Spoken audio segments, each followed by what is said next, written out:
Hey everybody, welcome back to my channel. It's Journey Marie, and today we're going to be reacting to Tupac's interview with Ed Gordon. There have been a lot of requests for this interview, I guess just to, see what his thought process was, what his beliefs were, just to get more into who he was and how he thought. So I hope you guys are excited for this reaction. Make sure you like, comment, and subscribe if you want to see more of me, and let's get straight into today's reaction. Because it happens out of nothing. It just goes, everybody just be screaming and acting, and I get uncomfortable, and it's like similar to a deer being caught in the headlights. I just freeze, and I don't know what to do. I don't know if I should be what they want me to be, or if I should make them hate me so they can stop. Like say something mean so they can just stop. But I'm just like caught in the middle of it because you can't. No one can do that. Police can't do that. They can't stand in front of all those people and control them with a gun and mace and all that. So me with just words, it's like a battle to find the right words to say at the right time. I'm curious when you... So I'm assuming he's just talking about being famous, all the attention that he was getting. It must have been really stressful, really to go from whatever life he was living beforehand to just being so famous must have been like such a shock to his system, as he's explaining here. When you think about the idea that you do have that kind of control over so many people, in one sense, the whole idea of being a role model comes up in the imagery. And a lot of people who know you, and I talked to them beforehand, suggested that, hey, when you meet him, he's going to be something entirely different than you imagined. His smile was just so infectious. Okay. And what the media is portraying him. What about that idea that you have been portrayed, and sometimes, to be honest, you like the portrayal of you just hard, That's thug. Right. That's right. Don't step on me. That's right. You're in trouble. That's right. Yet there's another side to you too. What about that idea that you've got to be able to figure out where you're going? The balance. To me, it's like it is my sensitive side that likes to blow up the hard side, because if my image or my reputation could stop a confrontation before it happens, I'm fine. You know what I'm saying? I know how it is day to day. It's a constant man ego check going on in this street, in this world.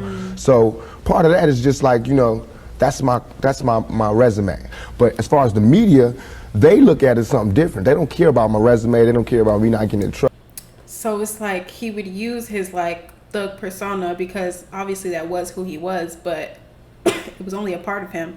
And he's saying hey, if they want to see me, if you mess with Pac, you gonna get messed up, you gonna get hurt.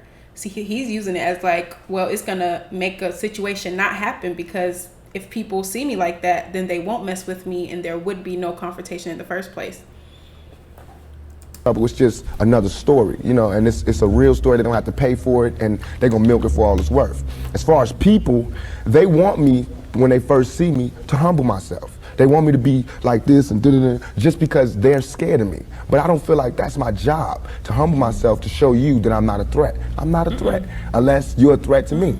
You know what I'm saying? So when people say, when you meet Pac, he's different than he is, because when somebody one-on-one, anybody one-on-one, I believe, honestly, that I can talk. I believe that I have the ability to reason, I have logic, I have compassion, I have understanding. If we talk, there's no problem. He's a human being. You know what I'm saying? But that's not what happens. People use what they heard in the media, and that's how they come at me. And then, we got to clash. One of the things that you read in the media is that you're angry. They don't treat him like a person. They wasn't treating him like a person when they met him. They was treating him like an object, because he was so famous and he was all in the media and this and that. Things said about him, rumors, whatever. If they would have just came to him how he came to people, it would have been no problems. That you personify your generation, that you just got some angry folks out there and you're one of them. I'll put it to you. Are you angry? Are you angry with what you see society is about? Yeah, I'm extremely angry, confused. A lot of the times that I sat up in court, I couldn't defend myself. You know what I'm saying? And it wasn't like the things they were saying about me were beyond my comprehension, or the things that I could say weren't going to help my case. But because it's like being exiled, from society, and that's how I feel. And this whole The anger comes from, I'm tired of waiting for my past to get into society. All I ever wanted to do was make me and everybody around me feel more comfortable about where we were. You know what I'm saying? About the places that we stayed. This is our home base. Let's build it up. Let's be happy about where we come from. You know what I'm saying? Instead of trying to assimilate and get a pass key to where they at. You know what I'm saying? Not to say that everything needs to be separate, but we gotta find pride in ourselves. You know what I'm saying? And once you get the pride, like damn near 2 seconds after the pride comes anger. From being held like that for so long and to be made to go through those changes, you get mad. You know what I'm saying? I believe as soon as any black man receives his first 3 checks, he starts getting mad. Because it's not about the necessity of having to have a job and having to pay and having to do that. You don't care no more about the smiles and the, yes, massa, because you done got paid. You know what I'm saying? And now it's like you want to save money. You want to help other people. And you see how far it is, how far you have to go to help anybody in your neighborhood. It's set up for me when I get paid for me to exit the ghetto. You know what I'm saying? The only reason I've had these problems is because I haven't left yet. And these problems don't come from a white man. It comes from just society, the problems that we have. Let me put this to you. A lot of people tell me,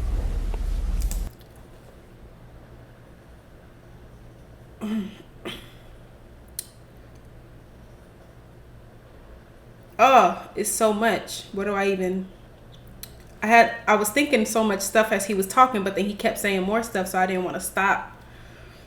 Should I go back some? Okay, I'm gonna rewind some. Okay, so when he said, find pride in yourself instead of trying to assimilate and instead of trying to please them and go to where they are, like find pride in yourself and your community and where you come from. And then once you find that pride, you get angry because then it's like you wake up and you're like, how can they have been doing this to us for so long, like treating us this way and keeping us down in this way? And it's just like you wake up to it all like, this isn't right, like this should not be happening.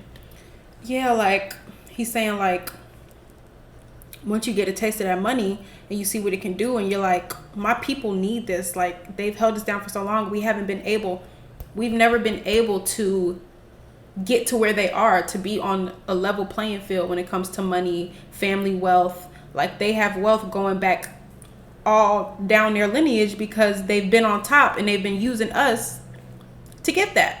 And now they're trying to say that it's equal or whatever, but it's never going to be equal because they already had such a head start. And then once you get money, now you want to start saving and helping your community, but it's almost damn near impossible to do all that because it's such a far way to go. Like, how can you even reach that? Like, it's such a far way to go. And for him to try to be doing this by himself at the time probably must have been really hard.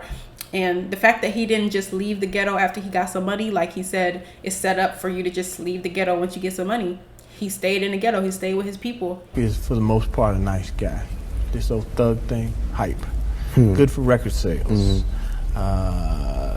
Helps him identify with the young people who are out there and angry, who would maybe label him a sellout like they did Hammer if he didn't have that hard side. What about that? First of all, nobody could call me a sellout. I'm not going for that. I'm not even in that. I'm not looking for approval from the black community because we don't give approval. We don't really do nothing but exist. So it's not like black people could tell me you a sellout or you true blue. You know what I'm saying? It's not that. I'm not even caught up in that. But I can see that, you know what I'm saying? The one thing we do have in common as black people is we share that poverty. So the thug side is more closer to the poverty than me being rich. How can I come to any community center, you know what I'm saying, sporting a Rolex presidential, all these diamonds, and be like, look, you know what I'm saying? Right. Gotta. But now when I say we, they know what I mean. I'm not saying like I live in this neighborhood and nothing, but I'm a thug and they thugs. They can relate to it. I don't even have to say that. You know what I'm saying? When I come, I don't have to say I'm real. They already know that. You know what I'm saying? From me being me. From not pushing the thugness, but I know from the business that everybody in this business is always whispering in your ear about what you can't say, what you can't do, what you can't wear in this world and in this world. It's two worlds, a white world and a black world. All I did was stand in the middle, you know what I'm saying, and say I'm living in both worlds. I can go to the streets and survive, and I can go out here and do my business out here. I'm play devil's advocate again. All right. Critics say, yeah, but you being pimped. You're being pimped by the record executives who will allow you to do your thug life because it portrays a certain image. black. I mean, you've heard it, Yeah. that if you were just a singer, you wouldn't have the same record contracts you have. Right. But because you portray the thug life, the gangster rap, they've allowed you to make that money. They've allowed you to push and make your platinum. I beg to differ. You know what I'm saying? I'm getting pimped. That's true. But just like how a woman would be, you know what I'm saying? Anybody to be pimped. You know, it's like, it's not that you get pimped, it's how long you get pimped. You know what I'm saying? Because if you really look at this situation, it is not I who's being pimped. When you look at them white kids with Raiders hats on, it's the white folks getting pimped. You know what I'm saying? Because I'm making their future. I'm writing down their curriculum. Right now, what I write in my album today, when it comes out in 2 months, that's what white kids is doing. So who really is getting pimped? What I'm writing in my raps is what them white kids is gonna be saying to their mamas and daddies when they come home. Who is getting? That's crazy, cause that's so true. That is so true. Like, everything we do, like everything he does, he's like he's the blueprint, like, for everybody, like, especially the white kids who wanna, you know how that go. That still happens to this day. Like, if you go to a concert, to a black rapper's concert, a lot of the people in the crowd is gonna be white kids. You know what I'm saying? I'm a high school dropout. You know what I'm saying? As far as my teacher told me when I was in high school, I ain't gonna be, you know what I'm saying? I just gotta, it's going down. You know what I'm saying? It's going down. You know, everybody's getting pimped. Whether you work a 9 to 5 or whether you work for yourself, you're getting pimped by somebody. That's not that's not the crime. The crime is how long you allow yourself. Ooh, how long you allow them to pimp you, because it is like, if you want to see a certain success, you got to play the game for a while, you know, just to get your foot in the door. You got to play the game. You got to be what you got to do, what you got to do. And he's saying, like, that doesn't matter. What matters is how long you stay there, you know, how long you let them do that to you, how long before you can become who you're meant to become and do what you're meant to do without somebody over your shoulder or whatnot. To get pimped, you have to come up. Everything is a come up. Everything is a struggle. You start from the bottom, work it to the top.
Even to this day, people will say, you know, by talking about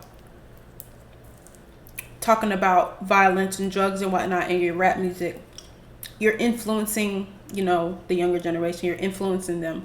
You're making it more appealing. So you're like feeding into it. You're like making it happen even more. But he's saying, I'm taking what I see in my community and I'm putting it in my music. I'm not just saying this stuff in my music so people go out and do this. I'm talking about what already is happening. And if I didn't do that, then y'all wouldn't care. Because maybe because now that their little white kids are rapping the lyrics or whatnot, now they're like, oh, you're perpetuating violence. No, I'm just talking about what's really going on. And if I didn't talk about it, y'all wouldn't care about it. There would be no statistics. There would be no studies. There would be nobody would care. There'd be no media coverage. The people, only reason they care is because, you know, there's been some strays and we done slipped over in the white neighborhoods, and there's kids in Iowa that want to be like us. You know what I'm saying? There's kids in Indiana that's trying to be like us because they can relate too. You know what I'm saying? I swear to God, I've never seen this interview.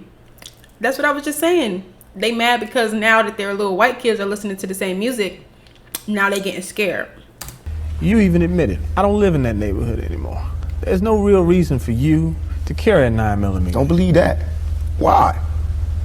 In 2 years, I've had a gun pulled on me by my limo driver, by police, by everybody. You know what I'm saying? And you think just because he got famous, that means the threats have gone down?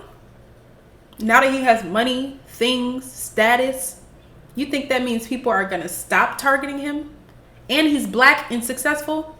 And this black interviewer thinks during this time, that means you don't need to carry a gun no more. You got money. You could pay for security, whatever. He just said his limo driver pulled a gun on him. Somebody who's working for him.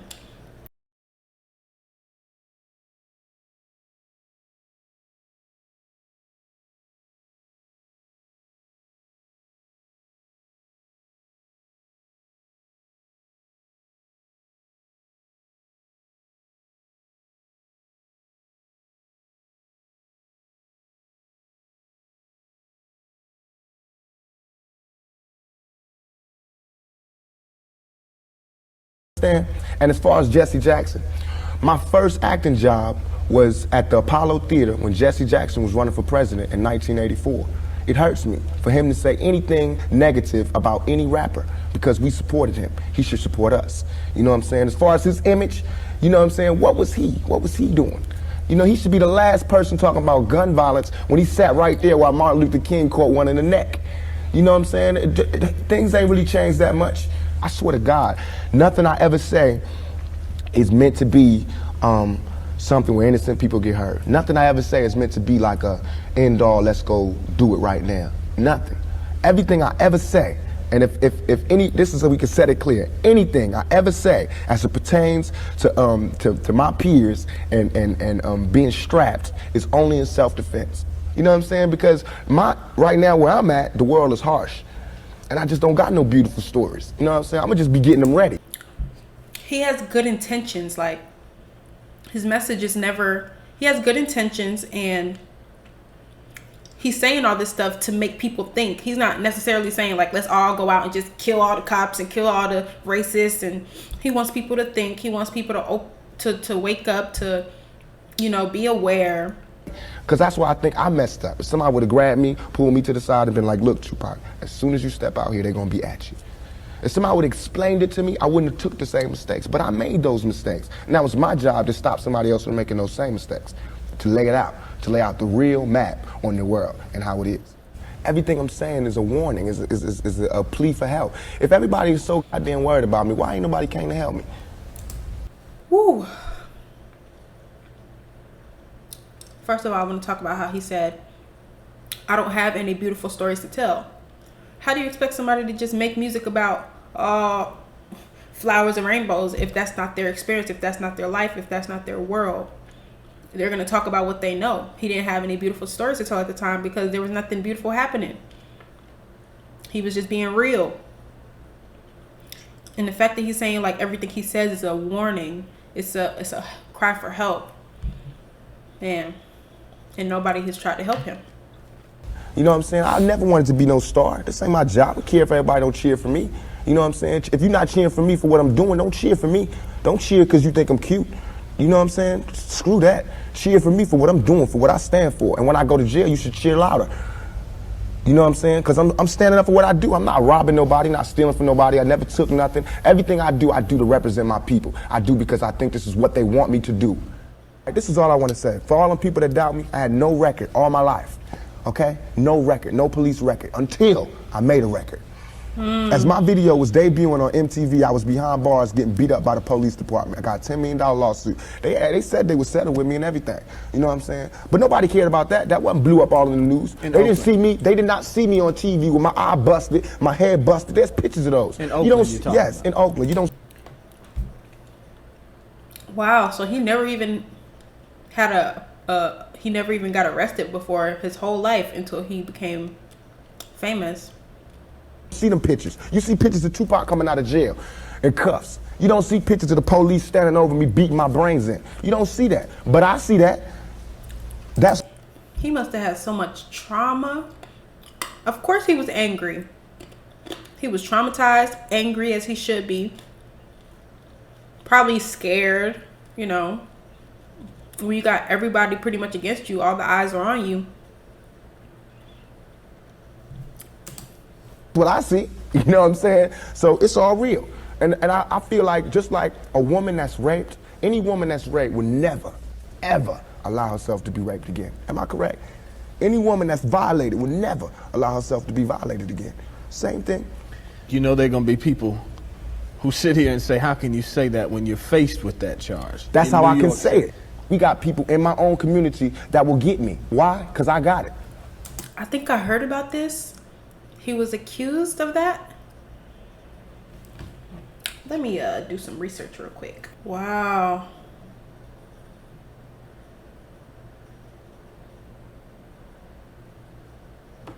Now this girl, who I can't say her name, but if I was to say her name, 1,000 all over the world would go, I put this on everything I love, on everything I love. When I was in Atlanta, I was pulled over at a gas station. Some dudes from New York pulled over next to me and told me the girl's name.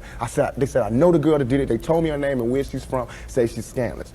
I can't go on TV talking about this girl, because that's what they want me to do. They want me to get on TV and talk about my black sister is a hoe, and she's a bitch, and she's a money grubber. I ain't fit to say that. I don't have to do that to show that I'm innocent. You know what I'm saying? I'm not guilty. People should look me in my eyes. They should look me in my eyes. And anybody that thinks I committed that rape should go get Brenda's Got a Baby and keep your head up and listen to him thoroughly. It was hard to imagine that you would do that. It shouldn't be nothing it should not even be to me. I have no patience for anybody that doubts me. None at all. It's too hard out here. You know what I'm saying? If my people don't stand up for me, who is? I do agree that, like, of course, if somebody a victim comes forward, you should, you know, support them and, you know. But at the same time, there are people who lie about that kind of thing. And if he was already famous when this happened, there is a very good chance that somebody just wanted to come up. That's all I'm gonna say on that. I understand these white folks looking at me like that because they don't know me. They didn't hear keep your head up. That ain't no fluke. You know, keep your head up ain't no goddamn come up. I didn't do that for to be smiling in my face to say, oh, he's cool. I did that from my heart. So that if they do try to put a rape charge on me, my sisters could say he ain't about that. Now, if my sisters can't say that, you won't hear another keep your head up out my mouth. You understand me? Because it's a struggle on young black males today. What would a Vietnam vet be like without a sergeant, without any backup, without any other soldiers, nobody but a Vietnam vet in Vietnam? When he came home, how would he be? And that's me. I had to go through all that street, war, everything, the same drugs that everybody else get turned out on. You know, where I would have been stopped shorted, I made it past. And here's where I am. But because I made it past, I missed some lessons. You know what I'm saying? And you can see the lessons that I missed when you talk to me. You can see where I haven't had a father when you talk to me. Wow. He was so self-aware.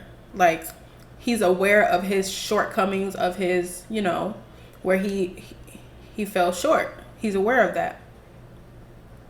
And the fact that he said he came back from all that war, streets, he didn't get hooked on drugs like he could have. And he was pretty much by himself dealing with all that. You know what I'm saying? You can see where I spent a lot of my time in the streets when you talk to me. Because the words that I say are not words that come from a mother's mouth or a father's mouth. It's words that comes from a pimp's mouth or a prostitute or a hustler or a drug dealer. You know what I'm saying? But to me, these were my role models. How much of that? He was a product of his environment in a lot of ways. Like, he didn't have a father. His mother, I know from Dear Mama, although I know you were a crack fiend, Mama. So his mom was on drugs. So he had a pretty hard life. And he was on the streets a lot. And he had a lot of role models from the streets. But just the fact that he could still turn out like this, such an intelligent, self-aware, you know, activist, poet, it says a lot about his inner strength, his character. The fact that he could be surrounded by all that violence, poverty, drugs, you know, all of that. Gangs, and still make it out and still be successful and still have to go through a lot of this stuff even after becoming successful, probably even more so after becoming successful, And the fact that he's still even self-aware and takes accountability for the fact that he missed some lessons and he might not talk exactly how, he might talk a little dirty or whatever, but he has a good heart and he has good intentions. In terms of growing up without a father, sometimes not being with your mother, do you lament on and look back and say, damn, I missed something big? Of course.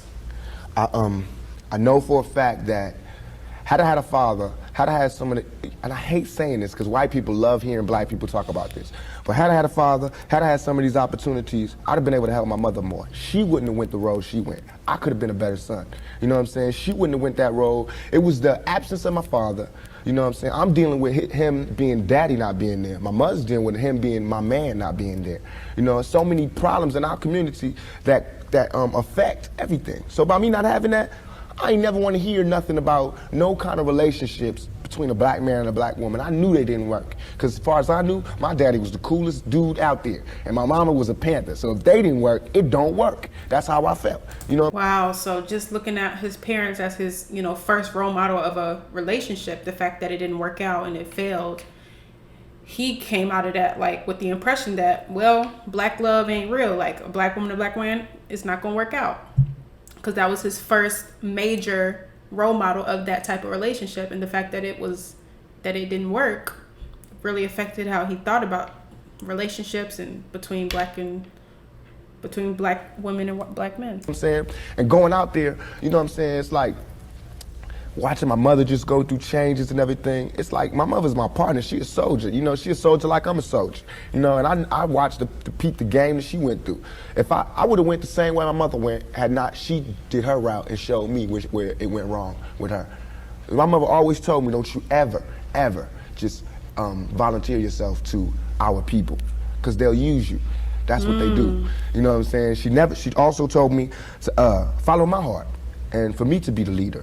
But it's interesting to see just the change in your face, your reaction, your thought process. That's all I ever wanted to do. Ask my mama. I wanted to go to college. I went to school all the way and was ready to go to college. The only thing that stopped me was money. The time all the kids in my school was writing applications to go to college, I didn't have no lights and no electricity. And that ain't my mama's fault. You know what I'm saying? So when I think back to that, I'm not thugging for me. I'm thugging for my family. I pay all the bills. You know what I'm saying? I feed my whole family. Wrong or right, I do. And I can't stop. You know what I'm saying? And if thugging is gonna make me $1 million, because it just got me platinum, then that's what I got to do constantly. And if it makes me...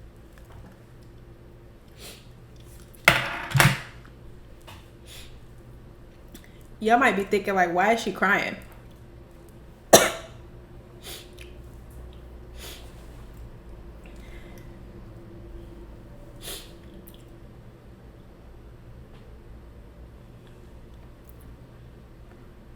I mean, I didn't have a crazy hard life or anything, but I can relate to some of it, like being in high school and going through some family issues, some stuff like that. So I just related to him in that way.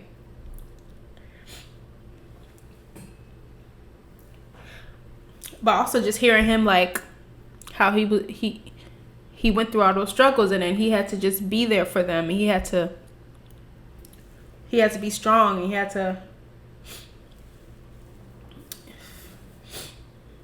It just really makes me appreciate him so much more, because he went through a lot. And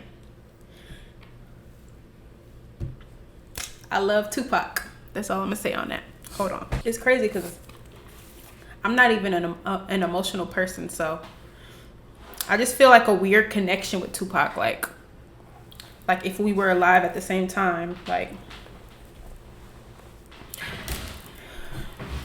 I just feel connected to him, which I'm pretty sure everybody feels connected to him if they're a fan of him. Because right now, I feel satisfied. I don't feel like I've ever embarrassed myself or my people, in nothing that I've done.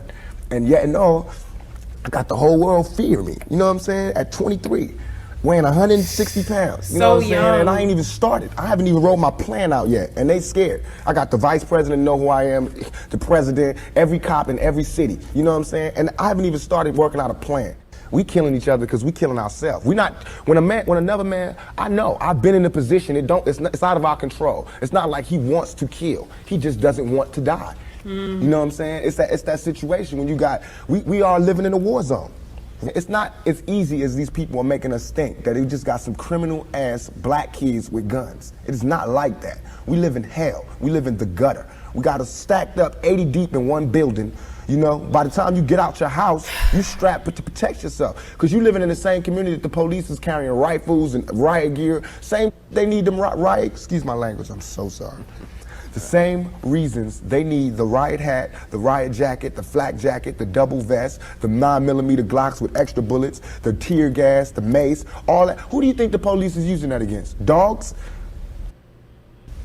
So we fighting the same villains that they fight in the street. But instead of them seeing us fighting villains in the street, we all villains.